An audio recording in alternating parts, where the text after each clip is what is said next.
చూడండి ఫ్రెండ్స్, మా ఇడ్లీ గిన్నె మనకి పిల్లలు ఉండే వాళ్ళకి స్టీల్ వాటిల్లో ఇడ్లీలు అవి పెట్టుకోవాలంట. అల్యూమినియం ఉన్నాయి. వాటిల్లో మనం పెద్దవాళ్ళం తిన్నా పిల్లలకి ఇట్లాంటివి వాడుకోవాలంట. ఇప్పుడు చూడండి, మేము బుడ్డి ఇడ్లీ పాత్ర కొన్నాం మా పాప కోసం. మంట పెట్టాను.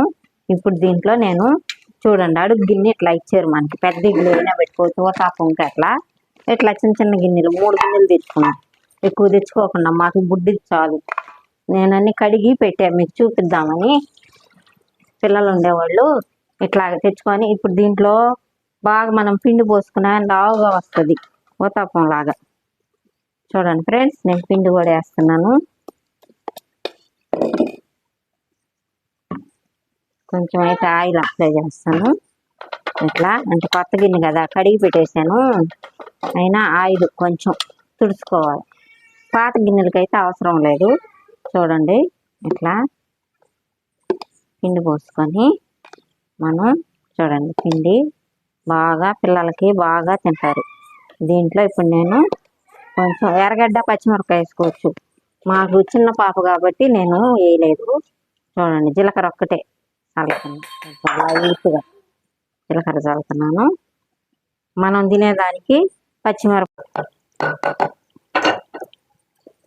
చట్నీ కూడా తిరమాట వేసాను. కొబ్బరి చట్నీ. గ్యాస్ ఆపేస్తాను.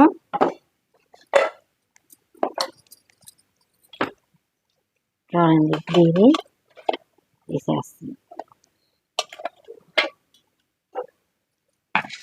పిల్లలకి ఇలా పెడితే మనం వాళ్ళకి వెరైటీగా ఉంటుంది ఫ్రెండ్స్. చూడండి, ఇట్లా మనం ఇట్లా పెట్టామనుకో వాళ్ళు ఇడ్లీ వద్దన్నా కానీ తింటారు. మనం ఇడ్లీ ప్లేట్లో పెట్టుకోవచ్చు.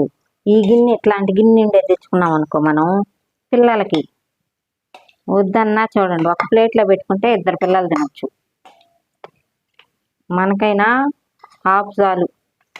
దీంట్లో కొబ్బరి చట్నీ వేసుకొని చూడండి, ఇట్లా కొబ్బరి చట్నీ వేసుకొని పిల్లలు తినచ్చు.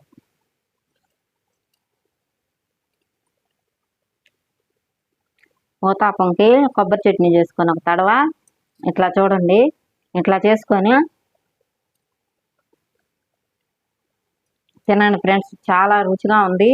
పైన నేను జీలకర్ర జల్లా పిల్లకాయలకి టేస్టీగా ఉంటుందని. వాళ్ళు తింటున్న రుచిగా ఉంటుంది జీలకర్ర. అందువల్ల ఇట్లా ఒక తడవ ఇట్లాంటి గిన్నెలు తీసుకోండి. ఈ తడవ తీసుకునేటప్పుడు తీసుకొని మనం